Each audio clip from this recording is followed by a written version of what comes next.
भारतीय जनता पार्टीचे सरचिटणीस भूपेंद्रजी यादव आपल्या या कार्यक्रमासाठी आज पनवेलमध्ये उपस्थित असणारे राज्याचे माजी मुख्यमंत्री आणि त्याचबरोबरीनं अतिशय कार्यक्षमपणानं विरोधी पक्षनेत्याची धुरा सांभाळणारे आपले लाडके नेते सन्मान्य देवेंद्रजी फडणवीस साहेब, या मंचावरती उपस्थित असणारे सेवा समर्पण अभियान या अभियानाचे राज्याचे प्रमुख सन्मान्य माजी आमदार राज पुरोहितजी, या मंचावरती उपस्थित असणारे आमदार योगेश सागरजी ज्यांच्याकडे भारतीय जनता पार्टीची आपली उत्तर रायगडची धुरा आहे, सन्मान्य माजी खासदार रामशेठ ठाकूर साहेब, आमदार रविशेठ पाटीलजी, आमदार महेश बालदीजी, व्यासपीठावरती उपस्थित असणाऱ्या पनवेलच्या महापौर डॉक्टर कविता चौतमोल,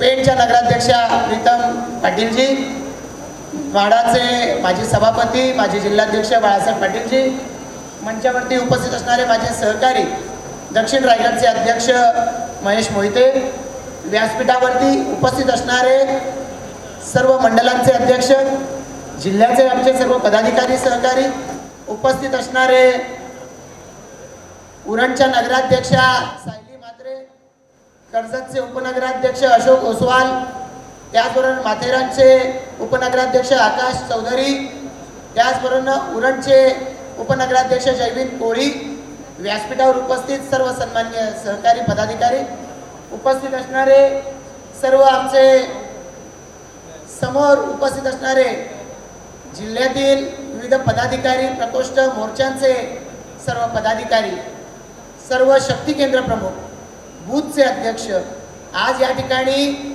या पंडित दीनदयाल उपाध्याय यांच्या जयंतीच्या निमित्तानं ज्यांना आपण वेगवेगळ्या पद्धतीनं या केंद्र सरकारचे लाभ मिळालेले आहेत, भाजपच्या वतीनं आपण त्यांना सहकार्य करतोय, असे विविध लाभार्थी, उपस्थित सर्व पत्रकार, सर्व उपस्थित सहकारी भगिनी आणि बंधूंनो, मी सगळ्यात आधी आपल्या सर्वांच्या वतीनं व्यासपीठावरती उपस्थित असणारे केंद्रीय मंत्री आणि भारतीय जनता पार्टीचे सरचिटणीस सन्माननीय भूपेंद्रजी यादव आणि आपल्या राज्याचं आपलं एक लाडकं व्यक्तिमत्व देवेंद्र फडणवीस साहेब यांचं सगळ्यांच्या वतीनं मनापासून स्वागत करतो आणि आज ते आपल्यामध्ये या ठिकाणी उपस्थित राहिले त्याबद्दल त्यांना मनापासून धन्यवाद देखील देतो.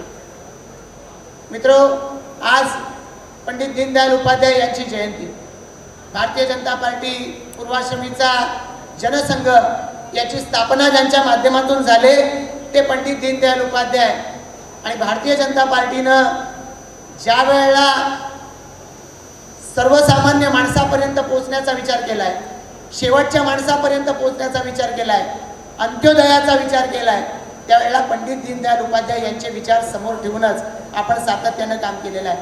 आपण या ठिकाणी आलात, इथे पलीकडच्या बाजूला आपल्या देशाचे पंतप्रधान नरेंद्र मोदी यांच्या जीवनावरची प्रदर्शनी देखील आपण पाहिली आणि त्यांच्याही जीवन काळामध्ये पूर्णपणानं आजपर्यंत त्यांनी पंडित दीनदयाल उपाध्याय यांच्या विचारांचाच आदर्श सातत्यानं समोर ठेवलेला आहे. आणि म्हणून पंडित दीनदयाल उपाध्याय यांनी सांगितलेलं वाक्य कि आर्थिक योजनाओं का प्रगति का माप समाज के ऊपर की सीढ़ी पर पहुंचे व्यक्ति नहीं बल्कि सबसे नीचे स्तर पर विद्यमान व्यक्ति से होना चाहिए. आणि हे धोरण ठेवून आज भारतीय जनता पार्टी काम करते आहे. केंद्रातलं नरेंद्र मोदींच्या नेतृत्वाखालचं सरकार काम करते. पंडित दीनदयाल उपाध्याय यांनी ज्या पद्धतीनं आपल्या पूर्ण जीवन काळामध्ये एकीकडे संघटनात्मक दृष्ट्या जनसंघ वाढला पाहिजे, जनसंघाच्या माध्यमातून या देशाच्या हिताचा विचार हा सातत्यानं कार्यकर्त्यांच्या स्मरणात राहिला पाहिजे, हा जो विचार मांडला तो विचार घेऊन आपल्या देशाचे पंतप्रधान नरेंद्र मोदीजी आज काम करत आहेत. पूर्वाश्रमीचे या ठिकाणी आपले माजी पंतप्रधान भारतरत्न अटल बिहारी वाजपेयीजी यांनी देखील याच विचारानं काम केलेलं आहे. आणि म्हणून आज आपण देशभरामध्ये आजच्या 25 सप्टेंबरला पंडित दीनदयाल उपाध्याय यांची जयंती, त्यांचे विचार, त्यांच्या विचाराच्या वर आधारित वेगवेगळे कार्यक्रम सातत्याने या ठिकाणी वेगवेगळ्या ठिकाणी सादर होताना आपण पाहतोय. ते आपण बूथ स्तरावरती त्या कार्यक्रमाची अंमलबजावणी करतोय. आणि म्हणून 2014 सालापासून या देशाचे पंतप्रधान नरेंद्र मोदी यांचे वेगवेगळ्या पद्धतीचे कार्यक्रम जर आपण पाहिले, महिलांच्यासाठी गॅस सिलेंडर द्यायचा आहे, उज्ज्वला योजना, अगदी खेड्यापाड्यातल्या आदिवासी महिलांपर्यंत गॅस सिलेंडर पोहोचवण्याची योजना आहे. महिलांच्या या ठिकाणी शौचालय बनलं पाहिजे, त्याला इज्जत घर नाव दिलं पाहिजे. ग्रामीण भागामध्ये अगदी खेड्यापाड्यांमध्ये जिथे महिलांना या ठिकाणी आजपर्यंत आपल्या भावना दाबून आपलं जीवन आचरण करावं लागत होतं, अनेक व्याधींना सामोरं जावं लागतं, त्यांच्यासाठीची ही स्वच्छतागृहाची योजना आहे. त्याचबरोबरीनं 2022 सालापर्यंत प्रत्येकाला मोफत घर दिलं पाहिजे याच्यासाठीची योजना असेल. आज देशाचे पंतप्रधान नरेंद्र मोदी या पंडित दीनदयाल उपाध्याय यांचे विचार हे डोळ्यापुढं ठेवूनच सातत्यानं काम करतायत आणि म्हणूनच आज देशभरामध्ये ज्या वेळेला पंडित दीनदयाल उपाध्याय यांची जयंती आपण साजरी करतोय, परवा 17 तारखेला आपल्या देशाचे पंतप्रधान नरेंद्र मोदी यांचा वाढदिवस आपण साजरा केला. या संपूर्ण कालावधीमध्ये सेवा समर्पण अभियान हे आपण सर्वत्र राबवतोय आणि त्या माध्यमातून वेगवेगळ्या पद्धतीचे कार्यक्रम हे आपण या ठिकाणी राबवलेले आपल्याला सगळ्यांना पाहायला मिळतील आणि म्हणून या अनुषंगानं आजच्याही कार्यक्रमाचं आयोजन करण्यात आले. मैं आदरणीय भूपेंद्र यादव जी को फिर एक बार आपका स्वागत करते हुए, आपको हम रायगढ़ के लोग हैं, रायगढ़ यानी संगठन स्वरूप से उत्तर रायगढ़ और दक्षिण रायगढ़ दोनों संगठन जिलों के माध्यम से हम लोग काम कर रहे हैं और हमें गर्व है कि आदरणीय चंद्रकांत दादा पाटिल इस राज्य के प्रदेश अध्यक्ष है. आदरणीय देवेंद्र जी के नेतृत्व में, चंद्रकांत दादा के नेतृत्व में भारतीय जनता पार्टी जो कार्यक्रम हमको दे रही है, इस संगठन जिलों में इसको अच्छी तरीके से कैसे लोगों तक पहुंचाए, इसके लिए हम काम करते आए हैं. पिछले साल जब कोरोना की महामारी आई, इस महामारी में भी जैसे कि हमारे आदरणीय राष्ट्रीय अध्यक्ष नड्डा जी ने कहा कि आपको हर घर तक, हर गरीब तक पहुंचना होगा और घर पर नहीं बैठना है. भारतीय जनता पार्टी के कार्यकर्ता को लोगों में पहुंचकर उसको काम करना होगा. तो हमने भी नड्डा जी के सूचना के अनुसार इस संगठन जिले में काम किया और मोदी भोजन कम्युनिटी किचन के माध्यम से पिछले साल और इस साल भी कुछ हद तक 1.5 लाख लोगों को मुफ्त खाना उन तक पहुंचाने की व्यवस्था की. 32,000 फूड पैकेट्स लोगों तक पहुंचाए. लगभग 1,82,000 लोगों तक हमने खाने की व्यवस्था की.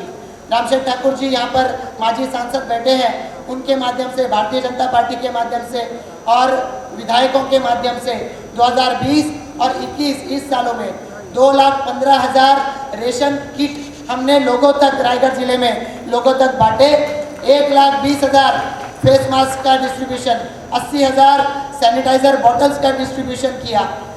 कोरोना के महामारी के चलते ब्लड कैंप लेने की आवश्यकता थी, जब 22 जगह पर हमने ब्लड डोनेशन कैंप का आयोजन किया और 1148 रक्तदाताओं ने विभिन्न जगहों पर, भारतीय जनता पार्टी के कार्यकर्ताओं ने, हितचिंतकों ने, जनता ने और ब्लड डोनेट किया. 1148 बॉटल हमने कलेक्ट की.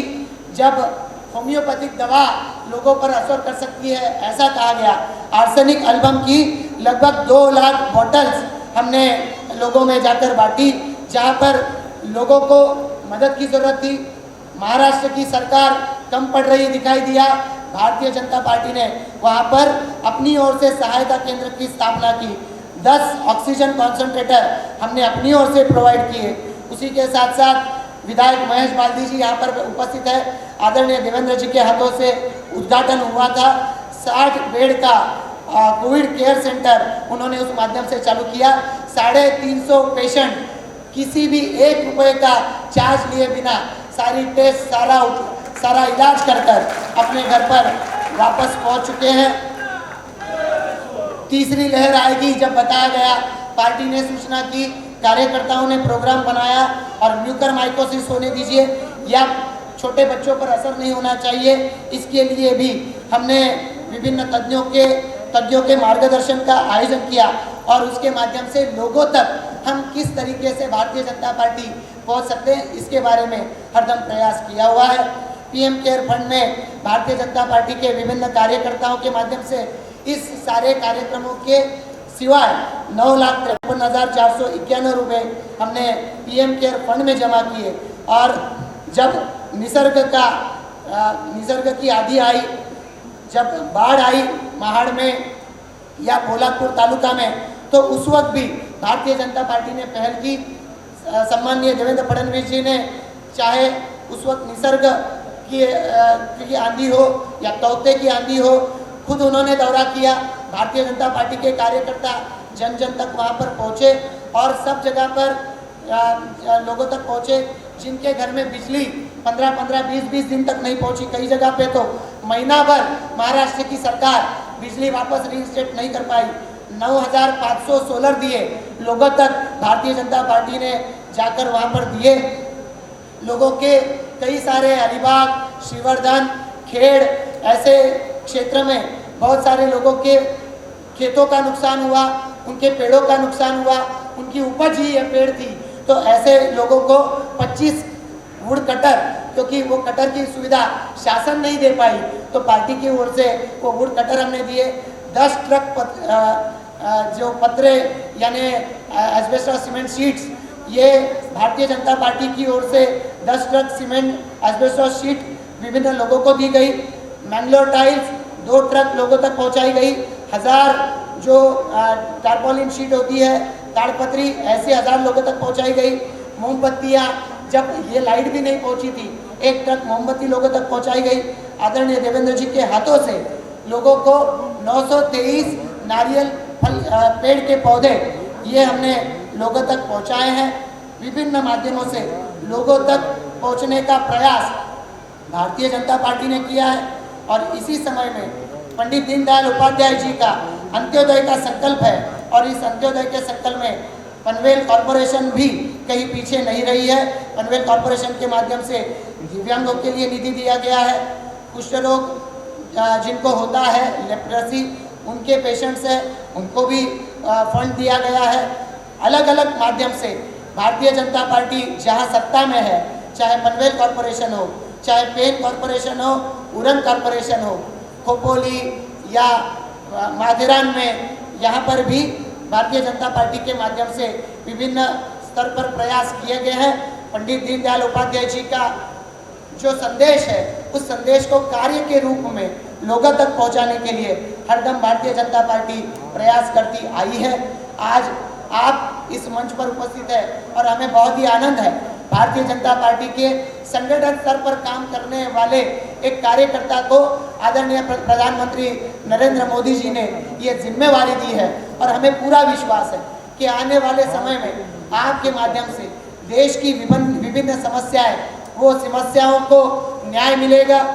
पर्यावरण के स्तर के ऊपर प्रधानमंत्री नरेंद्र मोदी जी के जो यहाँ पर उनके विजन है, उस विजन को पूरा करने के लिए भी आपके माध्यम से सहयोग होगा।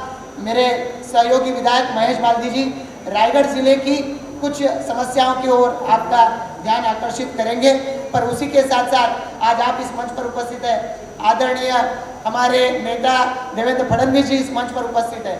फिलहाल में ही पीयूष गोयल जी के नेतृत्व में अभी राव साहब दानवे जी को भी रेलवे का जिम्मा राज्य मंत्री के बतौर सौंपा गया है।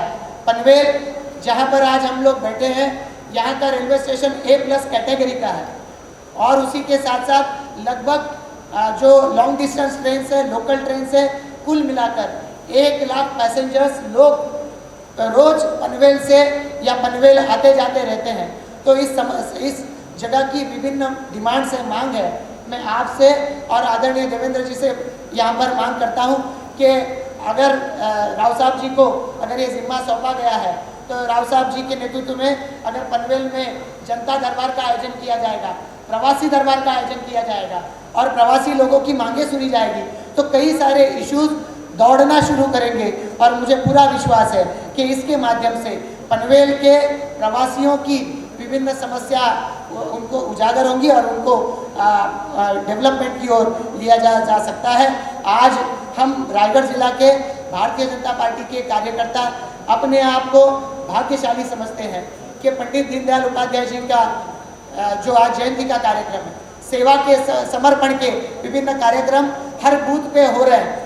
रक्तदान शिविरों का आयोजन होगा। उसके साथ साथ अलग अलग जगह पर दिव्यांगों को मदद करने का कार्यक्रम जैसे आज हो रहा है, आने वाले समय में होगा। पूरे 7 अक्टूबर तक विभिन्न कार्यक्रमों की चहल पहल हर बूथ पर होती रहेगी।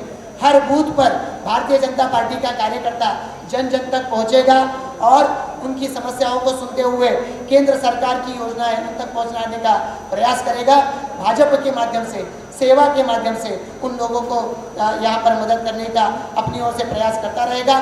पर आज आपके यहाँ पर आने से इन हर एक कार्यकर्ता, बूथ अध्यक्ष है, शक्ति केंद्र प्रमुख है, अन्य पदाधिकारी है, इन सभी लोगों को ताकत मिलेगी और ये ताकत लेकर ये कार्यकर्ता बूथ बूथ स्तर तक जाकर भारतीय जनता पार्टी का परचम हमेशा ऊंचा लहराने के लिए कोशिश करता रहेगा। पंडित दीनदयाल उपाध्याय जी का जो यहाँ पर इस देश के प्रति उनके जो विचार है, इन विचारों को साकार करने के लिए आपके नेतृत्व में भारतीय जनता पार्टी के कार्यकर्ता हरदम प्रयास करते रहेंगे।